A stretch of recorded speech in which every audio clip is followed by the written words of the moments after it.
ubriu ba syampang bat hakajo opor ubriu ba syaptim yo play kini kita ki jingong lani ki qualities ki bangi dongkam yu MP ban pha siapo parlimen bar ngetskem ba manga bar mapi ngin pinjok don burom Dr. Ricky AJ Singkon bat ngi were pi pada ani por kamanta ali ini trilang baka voice of the people party hot ang sibun ki bang akwa ban yasam bat pi ni por kamanta rengingit skem na makapol kanom siya ngit skem ni nangi kendu dada pidang kwa kama bilang bun ki meeting jong ka voice of the people party la syai kasi indan apo omsaw bat kumju apo motor bat kumta terter ka meeting ke jong iban pensyai ki pai ba ban ngit skem bo pai ba no mulai unum ino ya ka voice of the people party kenal pai ba ngila ong na suara election bagalan day tang ka jingsdang jong jiha inti ke jongi pai ba urang kamanya isya bangi ka voice of the people party ka pat sensyar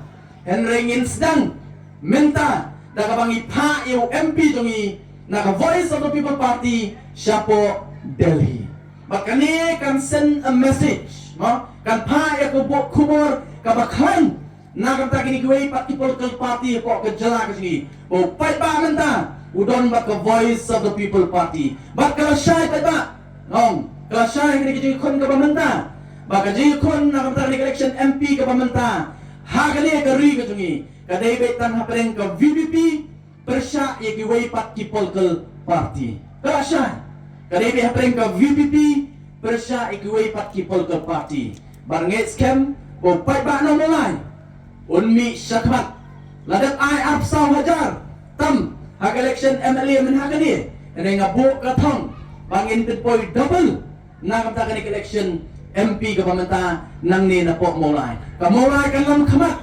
Larang idong kam berpenjok dan buram. Dr. Ricky AJ Singkon ni kapor ka pamanta. Kamulai kan long kabanak kamat. Du kabanay ka vote ka buntam.